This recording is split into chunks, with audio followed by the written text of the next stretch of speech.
Tonight we're going to be looking at a very important topic for everyone in Hawaii, a topic that people have been talking about for the last 4 months, and that is the coming effort of the U.S. Department of Defense to downsize the U.S. Army in Hawaii. And that is a shift in military priorities, looking at downsizing in Hawaii.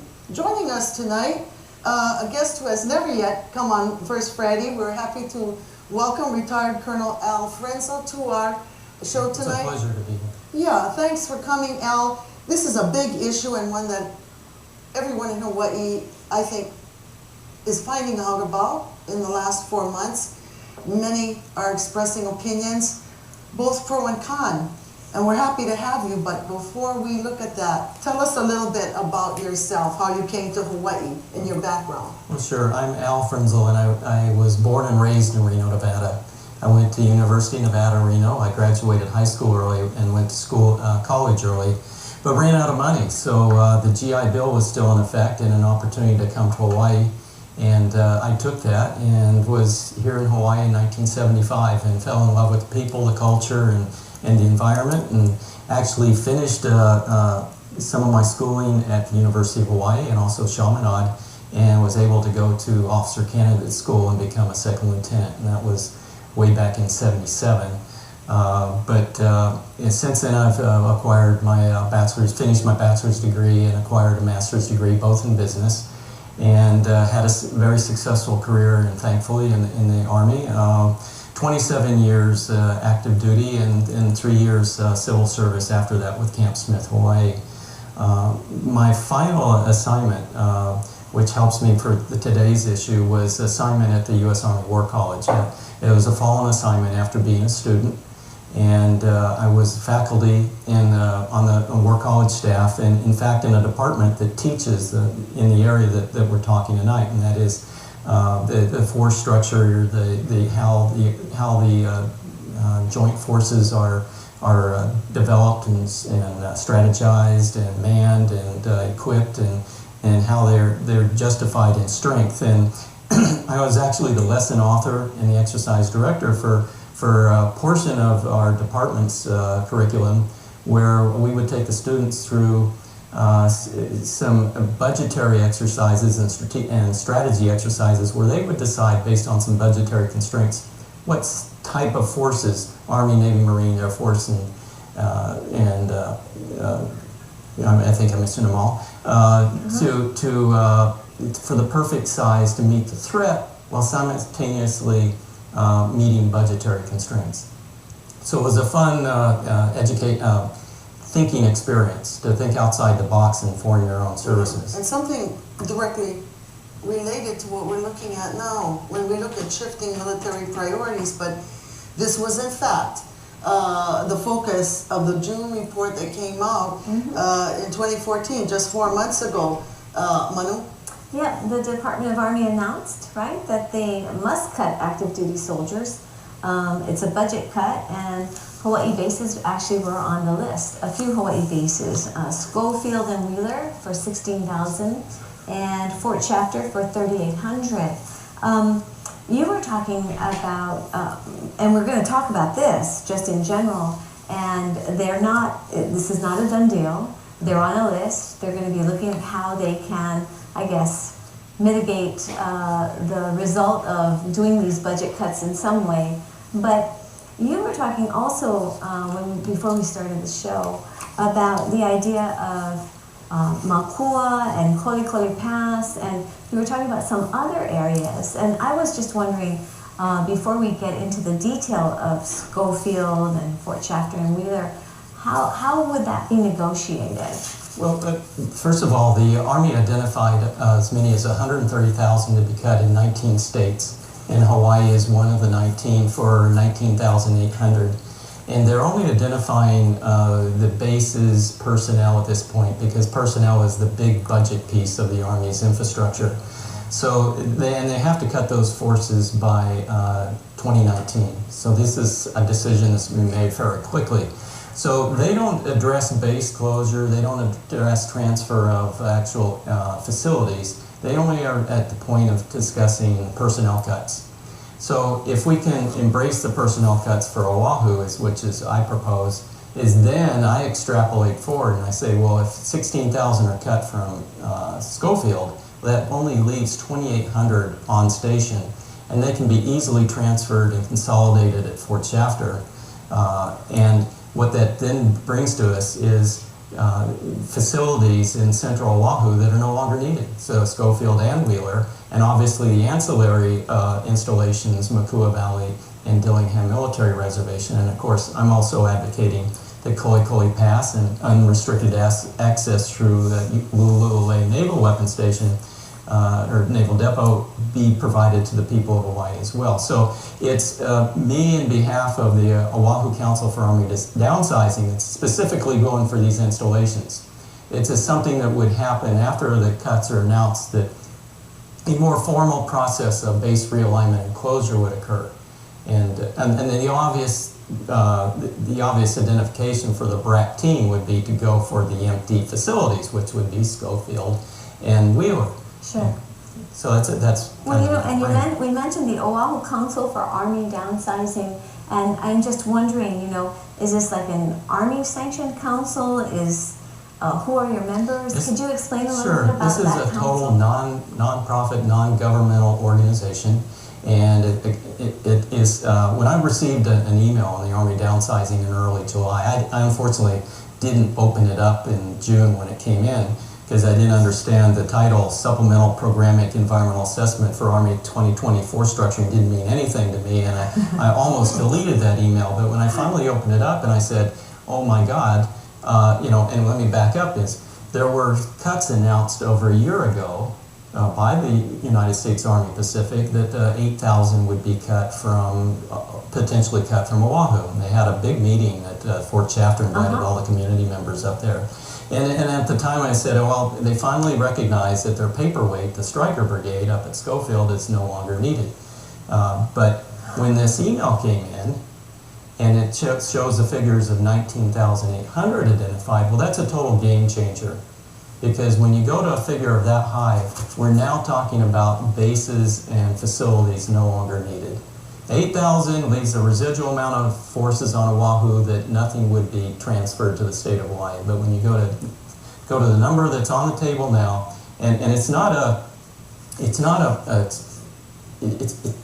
a real possibility, because the other competing states for these under 30,000, these are states with high political clout and also very high strategic value. There's bases with forces with worldwide strategic missions that cannot be cut. So the likelihood of Oahu forces to be cut is extremely high. And so because of that, I said, what is, you know, and taking the experience that I have from the Army War College, I said, I am probably the only one around that can take this issue on and advocate for the goodness of consolidating at Fort Shafter and downsizing at Schofield and Wheeler. And now I can't do this on my own, so what I need is a council of like-minded organizations that I want to join and actually be the members of the council. I don't want to be a council member. I don't want to be the voice of this issue. I want to be the advisor, the facilitator. You know, we need a lot of advisors for this council. We need economic advisor. I'm the military advisor. We need cultural advisors. So I'm just one of many of this unsanctioned Army Council, non-profit, non-governmental organization. You know, Al, when you were talking earlier, you said right now at this stage, we're looking at base personnel, military personnel. We're not looking at base closure.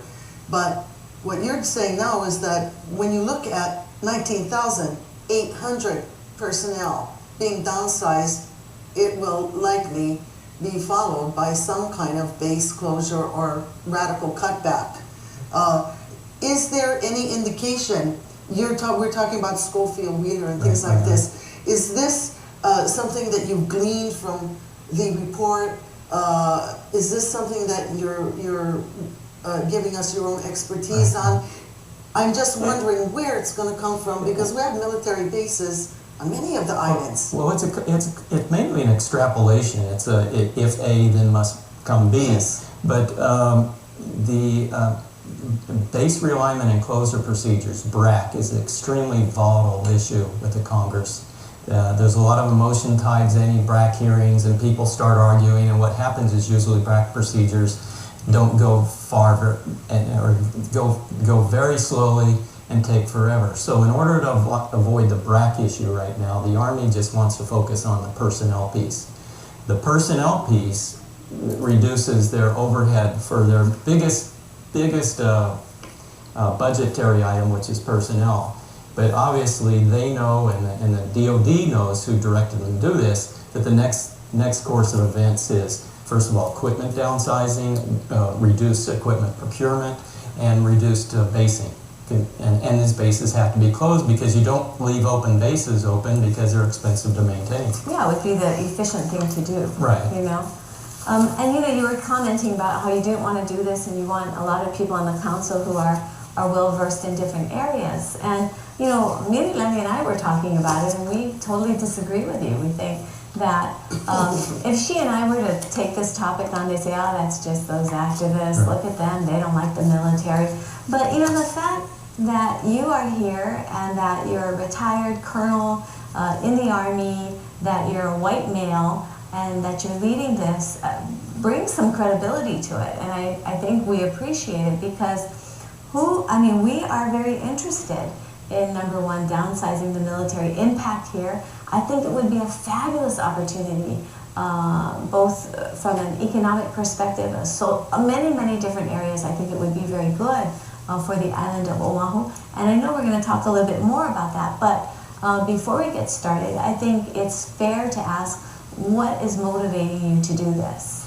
Well, and you might have misunderstood me. I don't mind doing this. I just think the council will be more successful if I'm not running things, because of exactly what you just explained. But it's a no-brainer issue for me because, first of all, I get to take advantage of my Mana'oan experience on this issue. And it's a common sense, it's so easy to understand, and it's a common sense issue. It saves us the U.S. taxpayers money, it saves the state money, it opens up resources that are available to many needy people, organizations, and businesses in the state of Hawaii. When I analyze the whole issue, I can't find anything negative about it. We'll talk about some economic impacts, right. But that is it. And in fact, when the Army released its environmental assessment, it released a FONSI, finding a no significant impact on any of the 19 states and installations involved. The only thing they found across the board in all 19 states was there was a negative social economic impact on all those equally. So it's an impact on us, it's an impact on Texas, California, New York, etc. So, but we can overcome that, and we'll talk about that more as we get into that. But the economic piece is the cost of the downsizing is infinitesimal in degree to the billions and billions of dollars of advantages that we would receive from receiving those installations. I think let's take a look at what some of those advantages are. And when I was doing the research to prepare for the show, of course we were looking at different perspectives in the community. There have been businesses expressing concern out in the Wahiawa area. There's been some concern expressed by the Chamber of Commerce.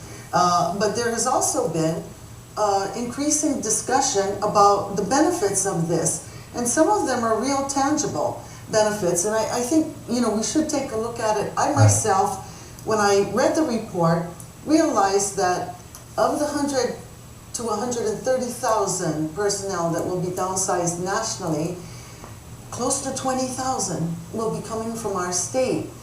That's a lot of housing in a state that has a critical shortage of affordable housing. And how did we get into the critical shortage? We got there because the U.S. military was giving an average of $3,200 per month as a living supplement.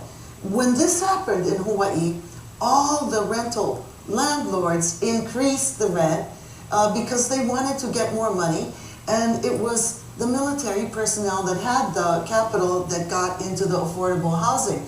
when you think about these folks leaving Hawaii now, that will free up significant amount of housing. And just for those who maybe didn't see the projects, the housing projects right off the freeway, where it turns and goes into the airport, that's a very good example. Recently built military housing, they're great houses, they're all duplexes, quadruplexes, they have solar panels, they were built green. You know, this is the kind of affordable housing we really need in our state. When military evacuates, when military leaves, they leave their housing here. How does it get turned back? And who does it go to? Is it the state? Is it the county? Is there an opportunity for Hawaiian homelands? Right. Under the BRAC procedures that I understand, it goes first to the state of Hawaii, and then from there. There's other competing arguments on that, but you know, procedures in the continental United States has always gone to the state. But when you mention housing, there's 38,000 family members living in either family housing or single soldier quarters on Schofield and Wheeler, and most of the all the families are in single family houses. There's very few up in Central Oahu that are duplexes, and beautiful homes, most of which have been built in the last 15 years. I mean, an 80-acre golf course was transformed in the late 90s and 2000s into brand new housing, and my valuation of that alone is about $2 billion just worth in family housing, but that's only one of 100 different type of assets up there that can be quantified. Right. And you know, I agree with Mili. You know, that I think that removing these people from our population will help in that you look at that policy and it's kind of inflationary at best. You know, the fact that our military is allowed to be given this subsidy for housing, and we know about that, and it's hurting the locals. And I think I'm not sure exactly, I wish I'd looked it up, but I thought that the projection for new housing was going to be about 40-something thousand necessary in the next year or so. And you're talking about 38,000 family member units. I mean, this could be a win-win. 38,000 family members in various units of about 7,000 units. Still going to make a difference. It's huge. It's huge for the homeless population that could be relocated and put through training and work programs. Yes. But you know, just a wonderful opportunity.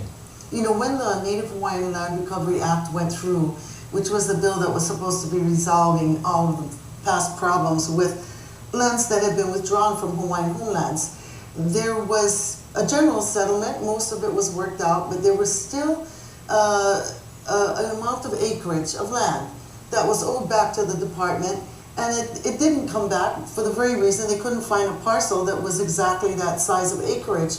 But this might create an opportunity to resolve problems like that. And also, I think we all know that horrible Kaka'ako fiasco in the last legislative session. Somehow the settlement that went through was $100 million short of land value. Perhaps this is a good opportunity for us to look at how some of these properties could be transferred to Office of Hawaiian Affairs to take care of the $100 million debt. State doesn't have the money, they're looking to get land, and this might be an opportunity.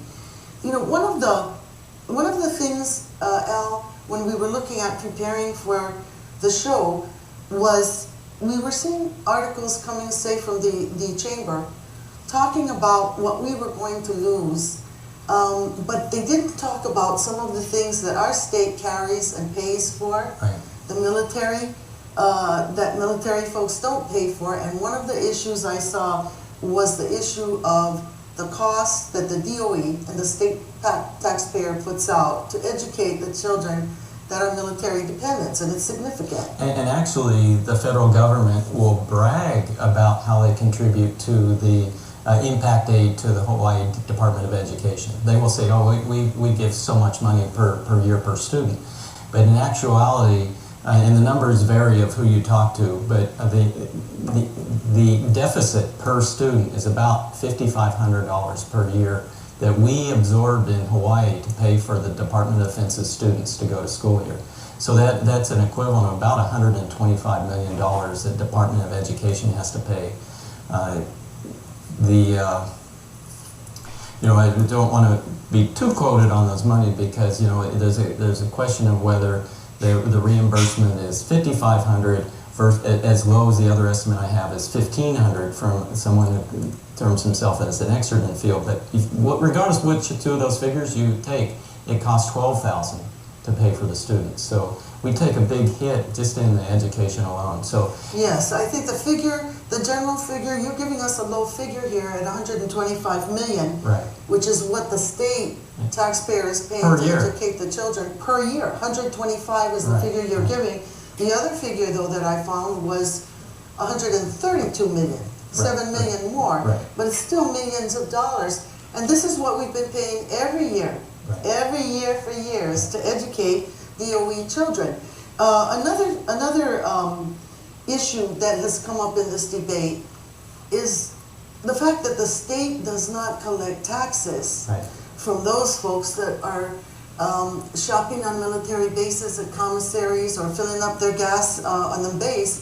See, all of those purchases are exempt from state taxes. Well, there's three taxes they don't pay, and that is you're mentioning the general excise tax. Yes. Which a majority, and the Chamber of Commerce doesn't realize or won't admit that a majority of the Army purchases are done on base, whether it's a PX or the commissary.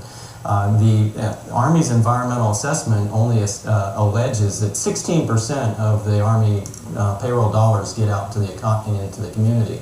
So, and that means 84% is not getting collected through Right. GET. But then there's also the taxes of property taxes. Yes. All those homes, all those facilities, no property tax being paid, no income being taken in. Oh, by the way, no rent being paid by the U.S. government for the opportunity to be there.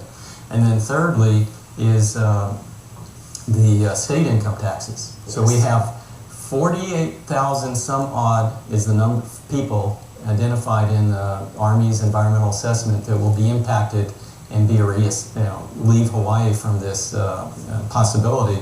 And they receive state and government state government services and county services, but yet they're not paying for that. Let's talk about their registration of their vehicles alone. They pay a much reduced, almost an administrative fee versus what we pay for our automobiles. So the pressure on state and city and county facilities, the demand on our recreational areas, the demand on our highways is huge. It's all the intrinsic or unrealized costs that the Chamber of Commerce conveniently ignores. You know, one of the things that we were talking about outside was the general sentiment that Hawaiians have expressed for a long time. And we looked at the historical fact that we have been militarized ever since the time of the overthrow. But Hawaii is an interesting state in that from the time of statehood, there were lands that were state lands, identified clearly as state lands, but they have never been under the state control. They've always been under military control. So when we look at some of these parcels, this will really be the first time that the state and the counties will have ever been able to access this.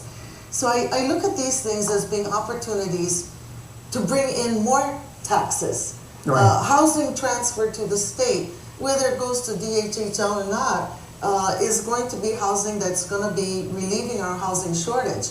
But to the extent that it is ceded lands, they will then have to pay the property taxes, and that's going to bring in revenue that state has never really seen before. It's not even contemplated in our current tax report for our department.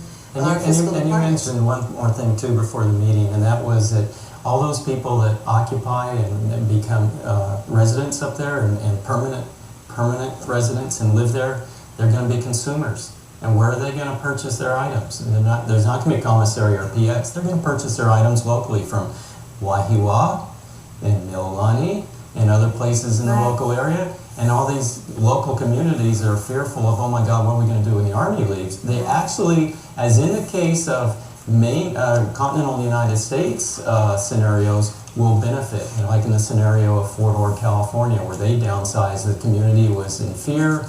They fought it to the last degree until it was forced down their throats. And then, lo and behold, they blossomed into in a community that's no longer dependent on a transient clients. Right. And now they're totally immersed in other commerce fields. The hospitality industry has grown. And one of the reasons why it's grown is because of affordable housing. People could actually own a home and live in the area and not have to commute 30 to 60 minutes to support the hospitality industry.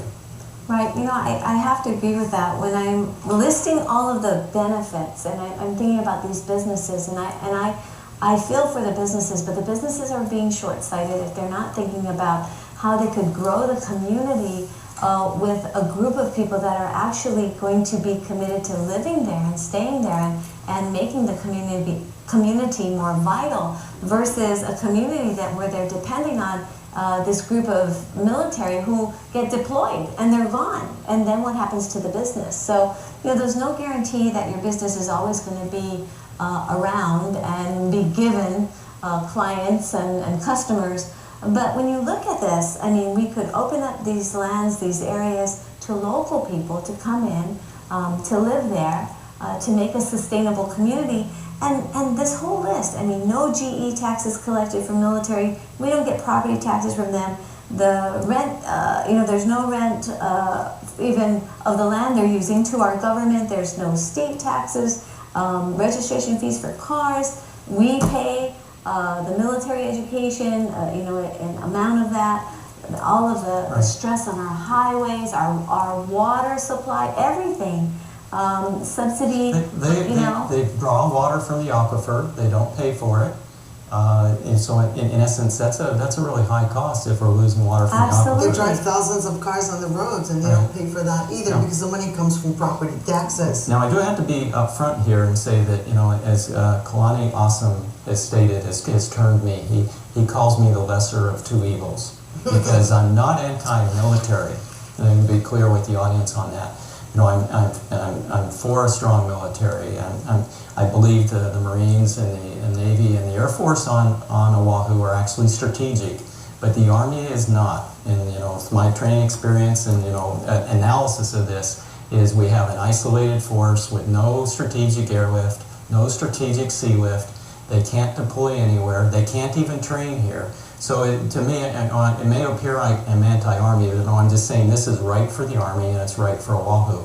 The Army needs to centralize, in regards to Hawaii, they need to centralize their operations on the continental United States and can actually deploy there because that's where their strategic lift assets are, anywhere quicker in the Pacific than they can from here. Well, what you're saying is making a lot of sense, but I think what you're finding out now is how brainwashed our community is. When it comes to military in Hawaii. Oh no, we can't have any downsizing of military. Oh no, they drive our economy, etc., etc. Now, in your personal opinions on, the Marines and the other areas of the military service, there are your personal opinions, and of course we would never not allow that. So we're very happy with that, but of course I'm looking at the entire military leaving and deoccupying the Well, as long as I'm the lesser of two evils, take advantage of the peace I can offer you. Yes, well, I think we will. But I think it's a good point to make. We're not talking about all the military forces and all branches cutting back. We really are just focusing on the Army when we look at this report and the 19,800. Also, and it's a start. Yeah. And I've been trying to convince, both directly and indirectly, we've met with two of our congressmen's office already, but I'm trying to convince them two things. One is they don't have the political clout to stop this even if they want to. They don't have the NOA clout.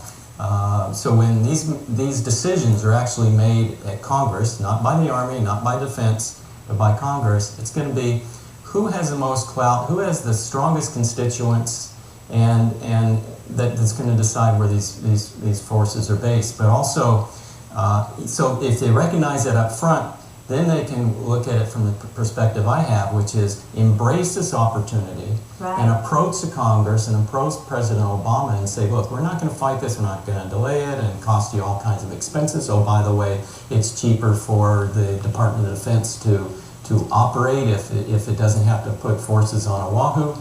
We want to have, as a result of our cooperation, a financial assistance transition package And I'm proposing for $5 to $10 billion that comes into the community to assist us with this transition, help the communities like Wahiawa. Right. I think, personally, we gain about $100 billion worth of assets alone from the idea of receiving those bases back. Absolutely. But our cooperation and the savings that the Defense Department will have long term, not having to have an isolated force here that they can't use, that's worth $10 billion to me. So let us have that for the transition period.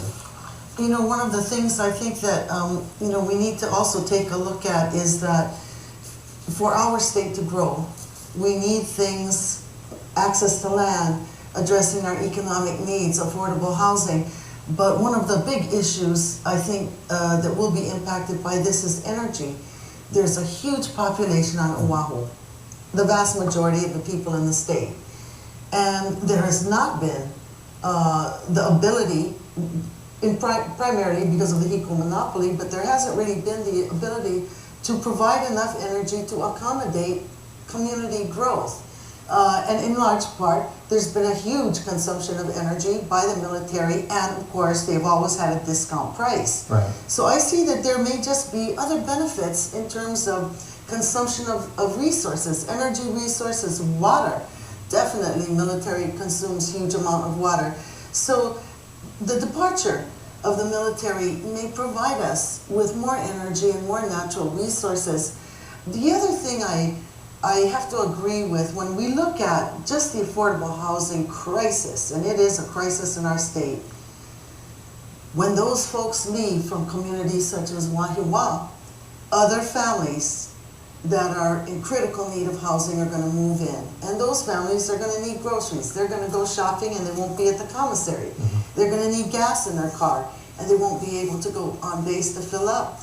So I think that might actually be a boom. A period. Right. Yeah, maybe this transition, but I think that just because of the crisis for housing, we're not going to have those houses sit empty for very long. We're going to have families in there, right. They're going to be paying taxes, and they're going to be shopping. So I question whether or not the doomsday scenario is one that is really a realistic one for us. And when you talk about the examples up on the continent, where there was a great deal of fear, but what really turned out was it jump-started the economy in other ways and provided opportunities to the non-military population.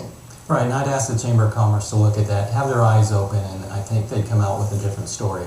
Right. Well, you talked about doing this well and having the congressional delegation go and advocate on behalf of, let's plan this, let's organize it, let's get some money behind it so that that transition occurs. Everyone always comes up with, well, what happened, when we're looking over at, what was that, Barber's Point?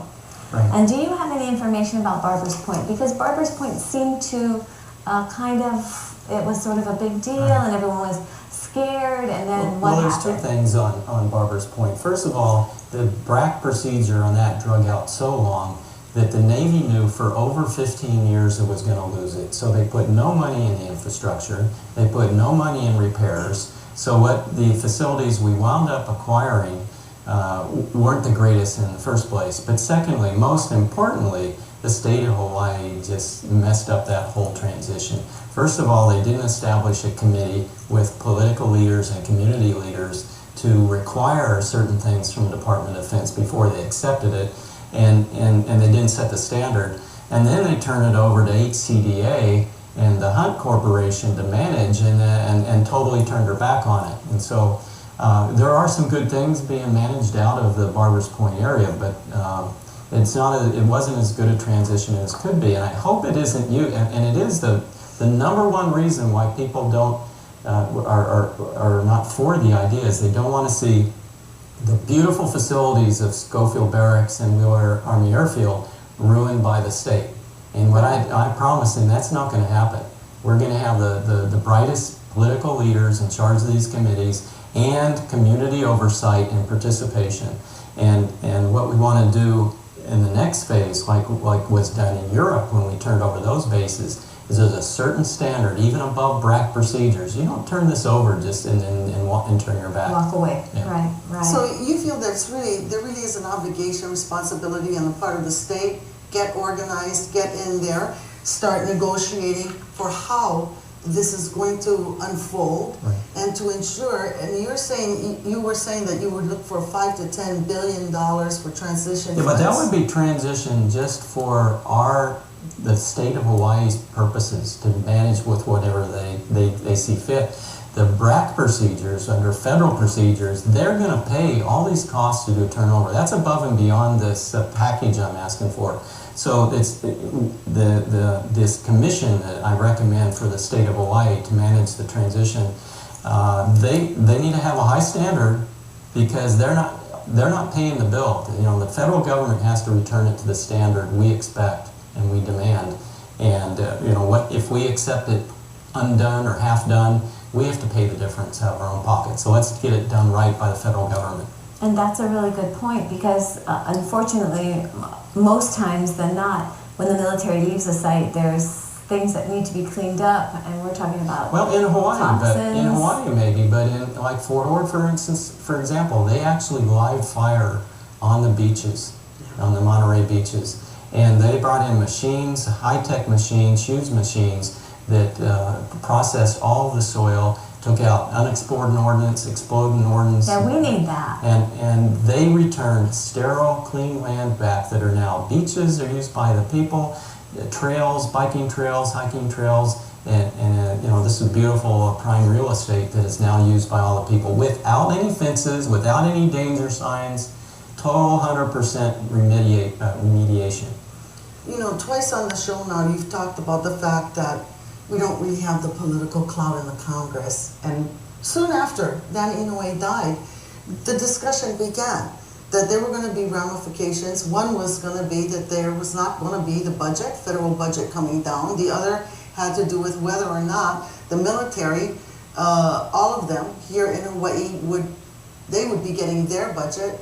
How much stability would we have?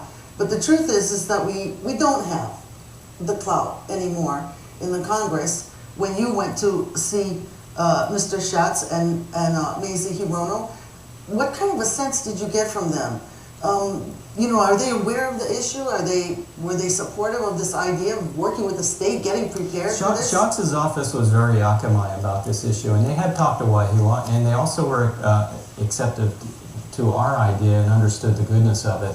Mazie's not so much, but I do want to, you know, make the point of what I would hate to see. This is the worst case scenario, is that these junior freshman senators and congressmen, I hope they don't go to Congress and think that they're going to do us any favors by making some deal where they save only $10,000 to be cut.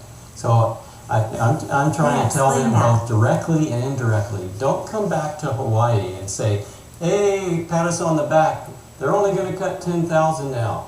Okay, well what that means, and it ends the game changer I discussed earlier, is if there's any quantity like that of Army soldiers left remaining on Oahu, then no bases get transferred over.